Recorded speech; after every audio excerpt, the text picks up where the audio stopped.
Welcome, ladies and gentlemen, to the Saturday HOA Brunch, presented by Angius&Terry, LLP. Please sit back, relax, and join Brad Epstein and Jonathan Broderick for an hour of entertaining information about HOAs and HOA law.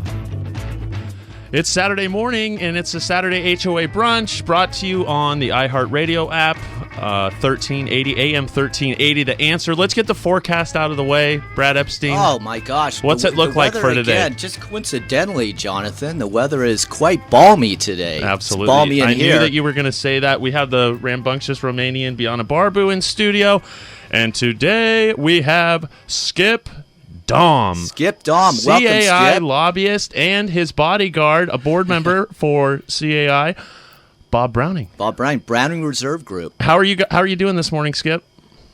After a couple of strong coffees, I'm fine. Yeah, and Bob, thank you great. for joining us again in studio. Thank you very much. I Glad to be always here. enjoy adult supervision to make sure that I don't get a little bit out of control. And then, of course, great. on the sticks in the back, the legend, Frank Jolly himself. Standing ovation. I like that. So who are we? We are Angius&Terry. This radio show is about community associations, a.k.a. condominium associations, homeowner associations. We're here to talk about association laws. And this show is a little bit different because we're not just going to be talking about association laws. We're going to be talking about association bills. Hot bill list. Right. What do we try and do on this show, you guys? What we try and do is we try and educate people on community associations, especially board members. If Homeowners, residents. Yeah. Yep. If you listen to this show, you're going to be a better board member, for sure. What were our previous shows about, Jonathan? We've gotten hot and heavy into a lot of issues. Bob Browning joined us. We talked reserve studies. We've talked about CAI, Community Associations Institute, which we will come back to again today with Skip. Rules, internal dispute resolutions, banking, modern social media with community associations, 60-minute board meetings. Rolf Crocker was our guest.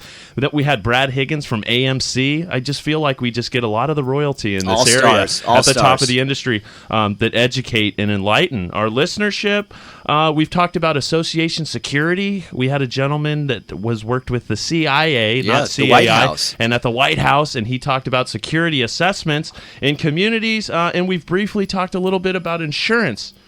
And, Viana, what's one thing that we always look forward to and ask from our listenership? Well, we want to hear from our callers. We want our callers to call, ask us any questions about HOAs, community associations, tell us your experiences. Call us at 888-923-1380, KTKZ, the answer. And also follow us on Twitter and Facebook. It's the Saturday HOA Brunch. Saturday HOA Brunch. Yeah. So, today we're going to be talking about CLAC For CAI, and that's your arena of combat, Skip. Yeah, speaking of combat, you asked me for my background. I got a degree from Emerson College in Boston in English, and right after that went into the Air Force and was a navigator, international navigator, flying tankers and the C-5A out of a local base here called Travis. Heard of it. And then somewhat serendipitously got into lobbying. As a matter of fact, I think my first job in the lobbying industry paid me a handsome stipend of $125 a month. Oh, so you were rolling. I was rolling for the San Diego City Schools. And then I was asked to represent a group of school nurses. And actually, since 1974, I've represented over 36 professional and trade nonprofit organizations. And CAI, the Community Associations Institute, retained me 23 years ago. So, 23 years ago. 23 Yeah. years ago. Seems like 23 just years ago. yesterday. Yeah, and some of the issues are the same as they were then. But we've lobbied hundreds of measures during that time in behalf of the homeowners, the property owners in the various community associations in California, of which there are 50,000 and approximately 9 million owners and residents. That's a pretty good slice of the pie. Yeah, and Bob Browning's with us today, and 16 years ago, I was on the California Legislative Action Committee for CAI, and I was with these two gentlemen sitting beside me. This is memory lane for me. A reunion? It's a reunion of sorts. So we were the Sacramento contingency for it. And Bob, can you give us a little more description of the organization of CAI's CLAC? Yeah, CLAC, the California Legislative Action Committee, is a committee of the Community Associations Institute, and we're organized in California under Skip's tutelage through our 8 chapters throughout the state. Each chapter sends a couple delegates to the organization, as well as some at-large delegates. All of the delegates are volunteers. Everybody is doing this out of the love for the organization and to get the information to the homeowners and board members. And Skip is our leader, as you said, for 23 years. And it was great serving with you, Brad. We had a lot of fun back there. Thank you, guys. It was a blast. And so there would be different events that we would go to. But monthly, do you still have those statewide telephone conferences about the bills and talk about positions? Yeah, Skip can tell you, getting 25 to 30 people very opinionated on the bills is a lot of fun. And we still hold those every month. And we're going to be doing it in person this weekend during our big event. Oh, man, that sounds like it could get a little hot and heavy, huh? That's a heck of a teleconference. Let's hear about the big event, Skip. So can you sort of tell us what's going to happen, when is it, and what you're trying to achieve? Surely, Brad. This is the 23rd annual Legislative Day at the Capitol. Most of the professional organizations that lobby legislation have a lobby day, so to speak, and this is ours. We bring in the homeowners, the board members, the professionals that serve the associations, be they attorneys, CPAs, reserve specialists, whatever. We have the day now expanded to 2 days, such that tomorrow, and I'm sorry, registration is closed for this year's event. Okay. We've maxed out. That's great. Oh, that is great. Wow. Grassroots. Yeah, we're very happy. It shows that homeowners are very interested in what's happening downtown in the Capitol. On Sunday, we're going to have special sessions, educational sessions for these homeowners in terms of these topics: how a bill becomes a law, always a favorite. Then there's a roundtable discussion of the implementation of the drought legislation and the governor's recent proclamation and how we may comply with those mandatory standards.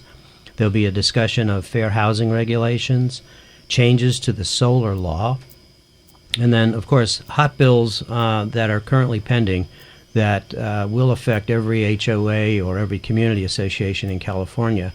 Of the 2,408 bills that were introduced last month, 51 affect community associations. Wow, 51. That's a lot of bills. Yeah, so those are all about community associations. And so at this event, so the different homeowners and the board members and the industry professionals, they will meet and talk about positions. Is that it? Positions on the bills? You're right. The standard is for groups to develop after reviewing a bill. They need to know who is sponsoring the measure, who's opposing the measure, the purpose of the measure, and will take positions such as support, oppose, seek to amend, or remain neutral.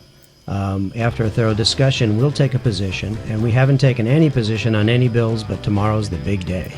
Well, see, Skip, we are just excited to have you here. You've informed the listenership a little bit about what's going to go on. April 12th and 13th, Legislative Day at the Capitol. If you want information, www.caiclac.com. If you call and have a question, 888-923-1380. When we get back from the break, we are going to jump into the Browning Reserve Group-sponsored Hot Bill List.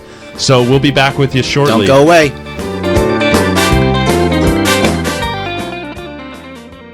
Hi, this is Phil Cowan with an exciting opportunity from AM 1380 The Answer. Make plans now for the Stand with Israel tour.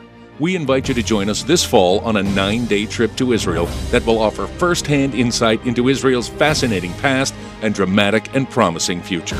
Don't miss your chance to join Mike Gallagher and Dennis Prager this fall in Israel. Hi, Dennis Prager here, and this year, be part of something bigger than yourself and Stand with Israel. Spend 9 days this fall in the Holy Land with me and Genesis Tours. We'll enjoy safe, first-class accommodations and a world-class experience of a lifetime. You read about it, you hear about it, now experience it for yourself. This is the trip that many have called life-changing. Find out why. Make your plans now to Stand with Israel with Mike Gallagher, Dennis Prager, and Genesis Tours. For all the details, visit am1380theanswer.com and click on the Stand with Israel banner. That's am1380theanswer.com. If your community association has a good relationship with their current management company, you can stop listening. However, if you are struggling with your current service provider, we'd love to talk with you to see if Omni Community Management would be a good fit. Transparency, education, communication, and trust are just 4 of the qualities that set Omni apart. This is Rolf Crocker, CEO of Omni. Call us at 916-965-8964. That's 916-965-8964. Online at omni-mgt.com. That's omni-mgt.com. Omni Community Management, your friend in the community association management industry for over 20 years. Have you ever heard of the saying, a person's home is their castle? Of course you have. But sometimes a construction defect can turn your castle into a catastrophe. If this happens to you, you need proper and professional representation. You need Angius&Terry, LLP. For over 30 years, the attorneys at Angius&Terry have been effectively serving homeowners and community associations, recovering more than $500 million on behalf of their clients. Angius&Terry strives to ensure that your construction defect claims are prosecuted in an aggressive and cost-effective manner. Angius&Terry will also continue to work with homeowners and community associations after the construction defect claims are concluded to make sure that the money received from builders is spent wisely and that your interests are protected during the repair process. Don't let a construction defect turn your castle into a catastrophe. Call Angius&Terry LLP today at 916-567-1400. That's 916-567-1400. Online at angius-terry.com. Angius&Terry LLP. This is AM 1380, The Answer. You're listening to the Saturday HOA Brunch presented by Angius&Terry LLP. And now your hosts, Brad Epstein and Jonathan Broderick on AM 1380. We're back in studio, balmy Saturday, but an important Saturday for the community associations industry. That's why we've brought the clout we have in studio. Skip Daum, lobbyist for CAI. And there's a question real quick that came to mind about some of the challenges, Bianna, you wanted to ask Skip? Yeah, Skip, I know you've been doing this for 34 years, and I'm sure you've seen a lot of different things over the years. So what changes have you seen over all this time, and what challenges are you facing now? Great question. When I started, there were about 300 lobbyists in California. There are now 1,400, and that means that they're representing, quote, special interests, unquote. Certainly every homeowner and every association is a special interest.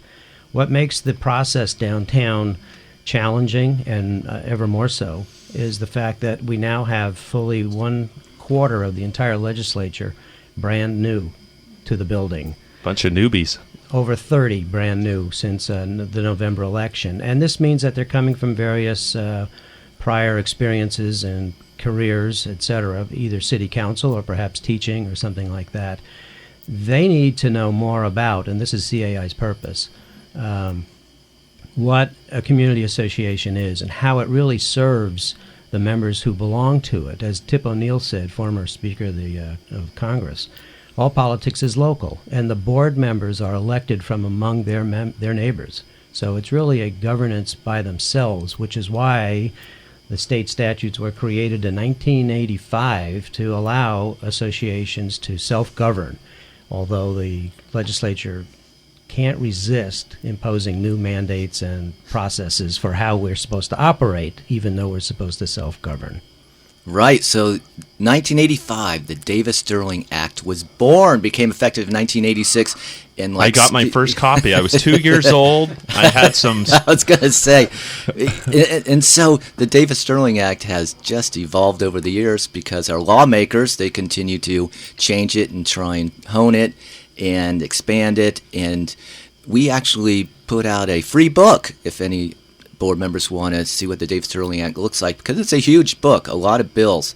So here comes the hot bill update, right, Jonathan? Browning Reserve Group sponsored hot bill update from lobbyist Skip Daum. This is what you want to listen to. This is what's going to affect you. So we're going to just jump right into it. But first, some of the bills, I think you said there's 51 bills, Skip, right? Yes. And what happens with the bills, the repetitive bills, and Good the process question. of amendments and things of that nature? Sure. You'll find repetitive bills or a number of bills on the same topic as issues arise. Obviously, the most pressing one today is drought, the lack of water. Absolutely. That's why you have a half a dozen bills on water usage and prohibitions on it, and that directly affects associations. What I think your listeners in the local area particularly need to be very well aware of is a bill that CAI amended just last year, which would allow associations to continue to water appropriately for the plant and vegetation's needs, and without restriction if they use non-potable water. Okay. Recycled, reclaimed, non-potable. That's significant because some associations are well advanced and use that as a sole source of irrigation. On the other hand, those that don't have non-potable water sources are going to be restricted, and that's why you see a number of bills. What happens, to answer your question, when there are 6 bills on the same topic? They hopefully would be merged into one, just like court cases can sometimes be consolidated. Yeah. Right. And if the authors of those various bills want to jump onto one bill and co-author that bill, that's fine. We like to see consensus. We are always trying to breed consensus and not be controversial. Great. Excellent. So let's dig into these bills. So on the first one, I see it can do with associations, public accommodations, construction-related accessibility claims, AB Assembly Bill 52, and this one, it concerns those claims by individuals who are disabled with respect to commercial stores, restaurants, bars, etc., about making claims that they can have the accessibility, the even playing field for the disabled to actually access. And there's different kinds of statutory damages, and it looks like this is being tweaked a little bit, and it looks like the bills are actually about giving a little bit more time for the owners of the establishments to make the repairs. Is that it? Well, it's certainly an emotional and potentially controversial issue. Years ago, when the federal government passed the ADA Act, allowing persons who are disabled equal access, I mean, that affected everything from the width of doorways to doors themselves, etc. Unfortunately, there has apparently been a spate of lawsuits, whether they were specious or not. I don't want to characterize them as that, but a lot of lawsuits were filed for de minimis or minor conditions, and settlement was sought. This bill, recognizing that number of, let's say, unfounded lawsuits, would provide that a defendants, the HOA, or any place of public accommodation, with their maximum liability for the statutory damages would be $1,000, period, for each offense if the defendant had corrected all of them that are the basis of the claim within 180 days of being served. So in other words, it's clamping down on these high price range lawsuits and settlements in a strong way. There's a lot of support for these measures, I've got to tell you. A lot of support for these, and so I think this is one of those laws, you guys, right, Vianna, that is trying to make sure that us attorneys don't overstep our bounds, get a little too aggressive, right? We can't get out of hand. Right. No. Now, also what's important to note, this is about public accommodations. So this would not apply to those strictly residential associations. Your regular condominium association where people live there, your homeowners associations where they are homeowners associations, not commercial establishments. This wouldn't apply. So, right, Bob, as far as commercial associations, you do a lot of reserves for commercial associations as well as residentials, right? Right, and we only see the ADA kicking in when the community has public accommodations. Maybe they allow weddings from the public in the common area, maybe bathrooms at a cabana or a pool. Right, so where the community that's allows the public in, they may fall under the ADA. Perfect, and that's what Skip was just signaling to me. He says, well, what about clubhouses? Those are the ones that exactly where they have public access. Like people will rent them out. People will allow non-owners, not just guests of owners, non-owners to pay some money to use the clubhouse. We know some of those, right, Bob? Right, and those communities should really make sure that they're in compliance with the ADA and check with their legal counsel to see if they even have to comply with it. Okay, so that is our first one bill, and that's AB 52. And then we have AB 54, do we want to talk about that one? That one's really similar. Well, you know what, Brad, I actually have a question for Skip because I'm curious about this. So, Skip, you mentioned that some of these bills are actually on hot button issues and they're a little controversial. But as I understand it, CAI CLAC has not taken positions on any of these bills yet. So how can listeners find out when CAI does take a position, and how do you decide what position to take? Thank you for asking that. In California, we have 8 CAI chapters around the state. And they, tomorrow, will be discussing these bills and taking a formal position. By Monday, Tuesday latest, that position will be posted on the CAI-CLAC.com website. In addition, we will be testifying and writing letters in opposition or support or seeking amendments to these various bills. In addition, if your listeners go to one of CAI luncheons, monthly luncheons, they will receive a 2-minute briefing on the hottest bills and the status of these bills and how they will be affected by these bills. So it's a verbal, it's an internet, and it's a written form of communication, all of which is going to be triggered by tomorrow afternoon. Excellent. AB 54, public accommodations. So this one is a little twist, and this one appears to say something such that a establishment owner must actually make changes to their accessibility. If there's a change in the standards, they must make that change within 3 years. Do I have that right? That one's a little confusing, brand new, right off the... Yeah, it is confusing, and keep in mind, all these bills are going to be amended. Right. So that's what it appeared to me. We were talking about that beforehand. Some of these appear to be a little bit thin, a little bit difficult to understand because the wording hasn't been worked out yet, right? Yeah, in this as introduced version of the bill, it allows a plaintiff to actually collect statutory damages if he or she did provide the owner a written notice at least 60 days prior to filing the action, and the violation has not been cured yet. Okay, so next up, do we want to? Is there any more you guys got? AB 54, Skip, you're good on that one. Okay, so that brings us to AB 349. Skip, go ahead and tell us about Assembly Bill 349. Yeah, another example of what you're calling a repetitive bill, with water and the lack of water being the main issue for all California citizens. CAI has been very active on all the environmental fronts, and for years. We've been promoting water conservation, energy efficiency and conservation.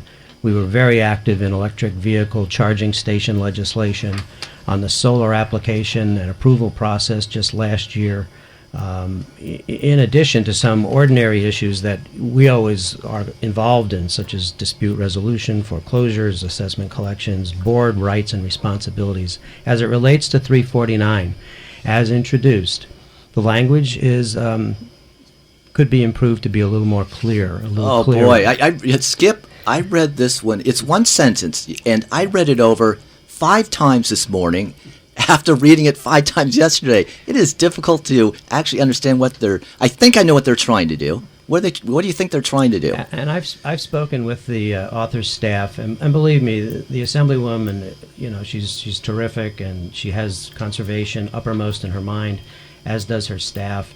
We have very excellent relationships with them and have had for 2 years. On this particular measure, and having met with them, I think their stated purpose is to make sure that the conservation and the water usage is as strictly adhered to for entire landscapes as it might be for an individual lawn. But as you say, it needs a little tweaking in terms of the language, and we probably will be suggesting some amendments to that bill with the author's agreement. Okay. When we come back, we're going to get into some more exciting bills, especially what everyone's been waiting for, the bills about artificial turf. Artificial turf, right, Jonathan? I play on artificial turf every Sunday night, indoor soccer. If you have questions, give us a call, 888-923-1380. We'll be back with Skip Daum.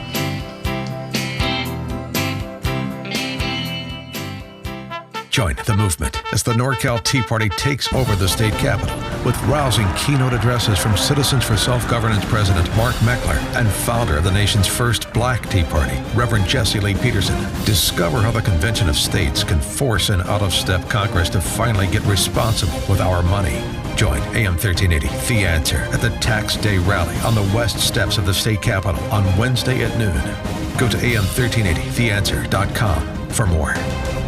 Do you have a family member who's getting older and can no longer be safely left alone? With Visiting Angels America's Choice in Senior Home Care, your parents and older family members can continue living at home and not have to move into a nursing home. Experienced, compassionate caregivers provide assistance in hygiene, meal preparation, and light housework up to 24 hours per day at affordable rates. To restore your family's peace of mind, call Visiting Angels toll-free today at 877-374-LIVE or at visitingangels.com. News, opinion, insight. AM 1380, The Answer. You're listening to the Saturday HOA Brunch presented by Angius&Terry, LLP. And now your hosts, Brad Epstein and Jonathan Broderick on AM 1380, The Answer. 725. All right, we're back in studio. Bob Browning's joining us. He's been involved in CLAC for probably since its inception, it sounds like, right? A little bit after. Okay, there you go. Brad Epstein, Skip Daum's in studio. We were going through the hot bill list. Frank Jolly's in the back. He's on the sticks. Biana Barbu is in the house. And we have a caller. Frank, can you please put Marianne on the line? She has a question for us. Marianne. Hello. Hello. How are you doing this morning? Just fine. But my question isn't on water. It's on my HMO. Oh, yeah. Well, we're really not getting in. Hang on a minute. Marianne, we'd like to hear your question. Go ahead. Okay. I've been paying for over 30 years to my HMO to have roads maintained. And HOA. Homeowners Association. Perfect. Okay. We know what you're talking about. Thank you, Marianne. Go ahead. And for 30 years I've been paying my association dues, and they keep promising to finish the road out to my property, but they have not done that. Are they responsible to do that? I like that question. So the question is, the association's been, for years, accumulating funds in their reserve fund, maybe? Reserve fund, maybe. Browning Reserve Group knows all about this. Association's accumulating those funds. Eventually, right, they need to replace, right? And we get that question in our office all the time, Marianne, and what we say is, call your lawyer. Call your... She loves it. Yeah, the association has to maintain, repair, replace the streets. Those funds are put aside in the reserves. That Browning Reserve Group, the best reserve analysts in the world, they will go ahead and they'll analyze it for you and make sure that, well, I mean, it's a certain time, right, that they're supposed to allocate every year for. In your budget packet, you should get a summary of your reserve study, Marianne, and in that summary, it'll tell you when your roads should be replaced or maintained. So you might want to look for that. Okay. Hey, I really want them completed. Oh, thanks for the call. If you have any more questions, we will get your information, and you can give Mr. Browning a call or Angus and Terry. Thank you for the call, Thank you for the call. One thing You're about welcome. the reserves that's very important is that while the statutes require the establishment of a reserve account, there's nothing in the law that requires that the association actually levy assessments to collect it. So that's why the vast majority of homeowner associations, or common interest developments as they're known in the law, or community associations, the vast majority do not have reserves or adequate reserves, unfortunately. Underfunded associations. Right, Bob? We see them all the time. Yeah, we certainly do too much of the time. There's some evidence to say that over 50% of associations are probably less than 50% funded. There's a lot of pressure on board members to keep association assessments low, right? There is, and we try to work with boards to give them the information they need to make the proper decision each year at budget time. All right, Skip, let's talk about turf. So what is this AB 603 bill regarding turf removal tax credit? Yeah, that's one that has blossomed in the last few weeks that we may have some deep discussions about. The popularity of artificial turf rose and fell actually some years ago, maybe 4 years ago, 5 years ago, when then Attorney General Jerry Brown, now governor of course, pursued litigation against certain artificial turf companies and succeeded in getting a settlement from them and reformulation of some of the materials, because numerous studies have held that some of the products were carcinogenic. And there's a lot of discussion on that. There's a lot of debate. I've read several studies on it. When legislation was proposed 2 times in recent years that pretty much opened the doorways to installation of artificial turf, CAI took an opposed position on the basis of safety and health issues for the kids, the pets, etc. And those 2 bills were vetoed. These bills have come back now, but there's been more science concluded on it. I think what listeners should really know about the artificial turf issue is that while there are a couple bills that would offer tax credits to homeowners to remove their existing landscape lawns and install artificial turf, those tax credits will be very popular, naturally. And that's why there should be probably will be a groundswell of support for these bills from individuals who would like a tax credit. However, there's another bill out there that might limit the popularity, and that is Senate Bill 47. This is a bill that would say, you know what, prior studies done by the California state government about the health aspects of artificial turf have not been complete. They're insufficient. They're not invasive enough in terms of looking at all the scientific data about some of these products. And so that bill would again study artificial turf. And what is very significant about that is that when the hearing was held 2 weeks ago, there were numerous people from the industry, the artificial turf industry, who said, we support this additional study. So I think the intent is, let's get more knowledge going forward on this measure, on this product, before there's wholesale installation of it. But CAI does not have a bias against it. We just want to make sure that if it is a replacement product, that it's done with the best possible materials. So does the Bill 47, does that affect Senate Bill AB 603? Well, you'll see how the 2 of them come head to head at some point in the process. All right, that moves us on forward on Skip Daum's hot bill list. AB 807, another bill that's going to affect the industry and homeowners. What do you think, Skip? So, AB 807? Yeah, so this is the real estate transfer fee bill, and what we have are transfer fees that some associations that have been around for a while have. It's rare. We're not talking about the fees that owners pay when they purchase, whereby the potential buyers are given a whole bunch of documents, such as the governing documents, the rules, and violation letters, sort of this required transfer of information from the owner to the buyer, and so the owner can get them from the association. So there's fees that go around. This is different. This is where there's some associations, they have the ability to actually charge a percentage, a monetary percentage, say, of the value of the home. And so there's just some additional restrictions here that talk about, well, we're going to have a disclosure of how that is actually calculated. So kind of a technical bill that probably doesn't affect a lot of associations. So that leads us to the next one, and this is AB 1152, and Skip and I were talking about this one before we got on about construction defects. And so Skip wanted me to talk about this one as well. And in this one, it appears to be trying to limit the ability of homeowners to make construction defect claims. So it says that establishes that the provisions of the statutory scheme of owners making claims for construction defects is the exclusive remedy, rather than implied warranty of habitability, nuisance, negligence. And so it seems to be limiting, but it's a brand new bill. Of course, these are all brand new, and we'll see how this one changes. And so I, as a construction defect law firm, I'm not going to be too biased on this one until I see really how it develops. All right, great. We're going to go back to the phone lines. We have a call from Santa Barbara. Steve O'Rourke, are you there? Yeah, I'm here. All right, and you have a question. Go ahead. The floor is yours. Yeah, Skip. Okay. All right. Hey, Skip, this question for Skip. Hey, Skip, this is Steve.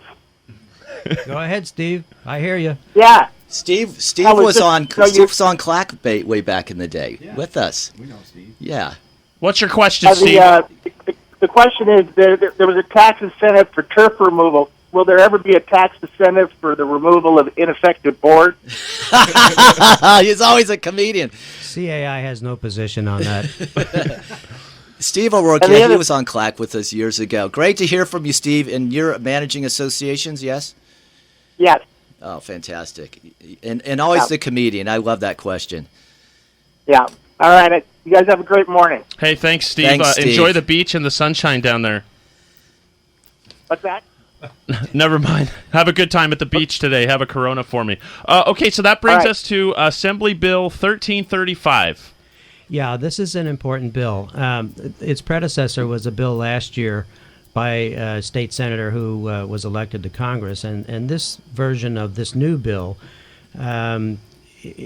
what it essentially does is try to provide money for affordable housing. How do you do that? And by the way, I must reemphasize that we have no position on any of these bills yet. But what this bill would do, and by the way, it's Speaker Tony Atkins' measure, so there's a significant amount of power behind the bill itself. Got some clout? I'd say so.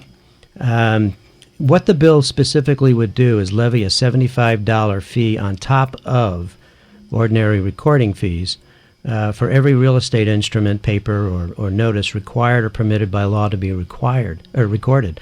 So this is $75 per document. Now, look at it numerically and how this bill might harm HOAs and community associations' treasuries. If in a foreclosure situation, as a matter of fact, it may harm the person who's being foreclosed more than anybody, because these fees in the process of foreclosure will be levied against the foreclosed party. And so if there are approximately 5 documents to be recorded in a foreclosure, well, 5 times 75 is just going to add to the debt of the foreclosed party. Gets a little pricey. It's called the unintended consequences. We will analyze this bill tomorrow in the hopes of, while trying to support affordable housing, not making the unintended consequence a burden upon the person who is losing his or her home. Great. Okay. So, Brad, do you want to go ahead and jump right into the next bill? Let us know what's the number. All right. So now we're going to talk about AB 1448. Ooh, solar. Solar. So just to give us a little bit of an idea of what we're talking about the fact that our government is really pushing solar. So as of January 1st, we have some significant changes to the solar energy system laws. This is individual homeowners who want to go ahead and install PV systems on the roof, photovoltaic systems, and the ability of associations to restrict that has been significantly reduced. An association, they can't enact any kind of restrictions, rules, CC&R provisions that actually provide that or cause the system's energy efficiency, its efficiency to be lowered 10% or more. And they can't go ahead and impose any restrictions that increase the cost of the system more than $1,000. So that's sort of the base that we're looking at. And so with AB 1448, well, we have some additional restrictions. Skip, you want to talk about that? Yeah, the bill is going to prohibit a community association from restricting clotheslines. You know, I grew up in New York, and we had clotheslines in the backyard. Nobody had any issues with them, depending on what was being hung on the line. And we also had a rack in the basement where we would put clothes to dry. And in an effort to conserve energy and focus on natural resources, the Assemblywoman has put this bill in, and naturally it created great interest early in the game among not just community associations, but also landlords who prefer probably not to see clotheslines hanging outside the particular units.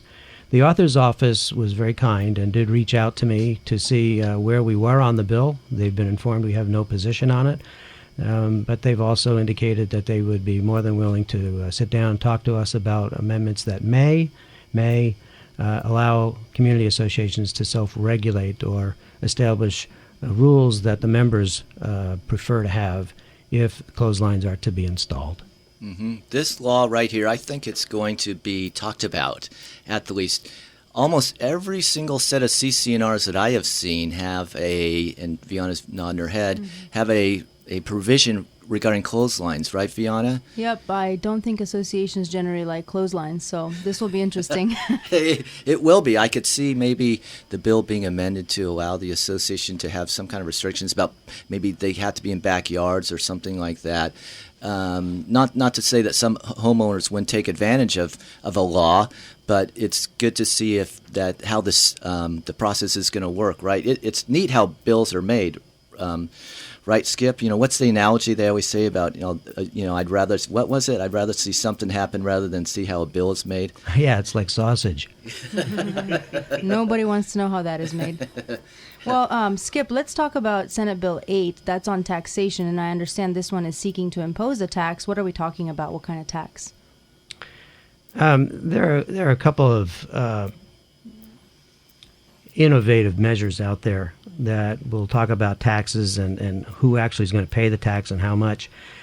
This bill is authored by a very esteemed and knowledgeable legislator, and it's talking about a sales and use tax that would ostensibly, according to the author's office, let's say enhance the state's business climate, and I think he said incentivize entrepreneurship. It would actually expand the sales and use tax law to impose a tax on the gross receipts of the sale in the state of almost anything. And it's what we call downtown, we call it starting the discussion, starting the dialogue. It's got a long way to go. Awesome. Okay, when we get back, fourth quarter of the show, Skip Daum, CAI lobbyist, the legend of reserve studies, Bob Browning's here, Biana Barbu, Brad Epstein. We come back for the fourth quarter, and we're going to wrap up our legislative weekend show.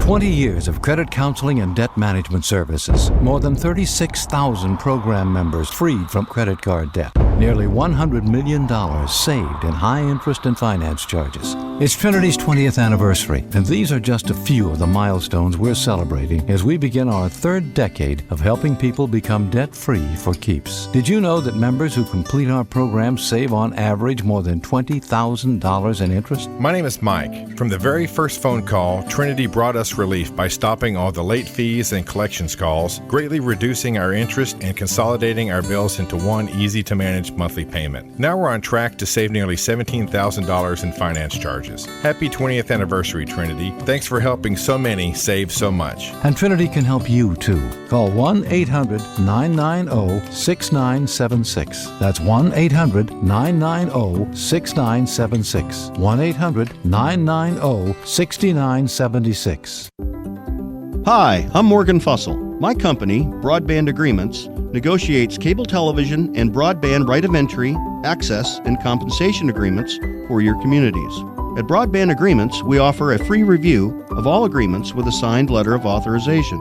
Broadband Agreements will improve your community's income and/or savings, or you don't pay us a dime. Visit us at broadbandagreements.com. That's broadbandagreements.com. Or call me, Morgan Fussell, directly at 916-939-5026. That's 916-939-5026. Broadband Agreements online at broadbandagreements.com or 916-939-5026. The challenges presented by today's economy and rebounding housing market is forcing many homeowners association boards of directors to operate their HOAs more like a business. It's a balancing act of trying to stay solvent and still provide homeowners with quality amenities and services. One of the main challenges HOA boards are facing is attempting to recover unpaid HOA fees owed by delinquent homeowners. Collection efforts are often very time-consuming. If you want to get the HOA fees collection monkey off of your back, call ATC Assessment Collection Group. ATC is an attorney-supervised collection company providing collection and foreclosure foreclosure services to HOAs in both California and Nevada's most recognizable communities. Get back to what you actually volunteered to do as an HOA board member. Effectively oversee your community. Call ATC today at 916-641-1410. That's 916-641-1410. Online at atcacg.com. That's atcacg.com. ATC Assessment Collection Group. AM 1380. The Answer. You're listening to the Saturday HOA Brunch presented by Angius&Terry, LLP. And now your hosts, Brad Epstein and Jonathan Broderick on AM 1380, The Answer. Welcome back, listeners, to Saturday HOA Brunch. And we're honored to have with us today Skip Daum and Bob Browning, Community Associations Institute, California Legislative Action Committee. We're going to talk about a couple more bills. What we've talked about today are some interesting subjects: turf laws and solar laws. And now this is a mold law, the mold, the four-letter word. So, Skip, take us away on SB 655. Are you familiar with this one? You know, years ago, the legislature jumped into this quagmire of what constituted unsafe and habitability issues. And I can recall that when they passed some of these laws, they didn't define what constitutes mold. They just made it a strict liability issue. Right. What this bill, and I thought that was putting the cart ahead of the horse, but nonetheless, that's what happened. In this case, Senate Bill 655 would specify that visible or otherwise demonstrable mold growth, except mold that's caused by inappropriate ventilation or housekeeping practices, is a type of inadequate sanitation and therefore a substandard condition. And it would define mold, finally, as a living or a dead fungi in whole or in parts, including spores. So it's getting some science to the law, and I think that makes a lot of sense, frankly. But again, we haven't taken a position on it. Yeah, this one will be controversial. A comment about this written is that it says by expanding the definition of a crime, this bill would impose a state-mandated local program, a crime. Wow. So this it's going to take some looking at. And, of course, Community Associations Institute has not taken any positions on any of these bills yet because that's going to happen this weekend. And so, Bob Browning, how can individual homeowners, how can board members get involved in this whole process? Well, CAI CLAC is a grassroots-driven organization. All of our fundraising is from our members, our homeowners, our board members, and our allied professionals. And so if anybody out there listening can go to caiclac.com. There's more information there how they can give. We have a program called Buck a Door. That's all we ask. Once a year, if we can just have $1 a door, we'd be able to fund our activities in a very good way.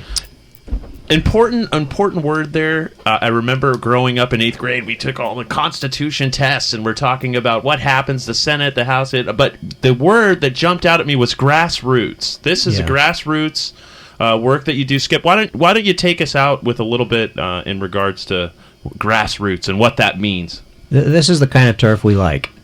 Grassroots is an old political term that means do the average voting citizens get involved? I need to point out a couple of things. CAI is not a PAC, is not a political action committee. We do not spend one dime on campaigns or political activities of any candidate, and we are nonpartisan. We need more and more people to get involved with legislation by following our alerts, which they can sign up for free on our website, and then they'll get instruction as to what to say, by when it should be disseminated, and to whom it should be addressed. So we need your help. And back to the Buck a Door just for a sec, that's 8 cents a month. If every help out, yeah, that's nothing. Help out, right? If every HOA contributed $1 a door per year, that's the cheapest insurance you can have and representation for your community. Skip Daum, we know you're a busy man. Greatly appreciate Thank you, Skip. Thank you, Bob. Taking time out of your busy schedule to Thank join you, listeners. us. Listeners, Bob Browning and Steve, Crazy Steve at the beach in Santa Barbara. Thanks for the call. Thanks, Steve. Yeah, tune in to the Saturday HOA Brunch.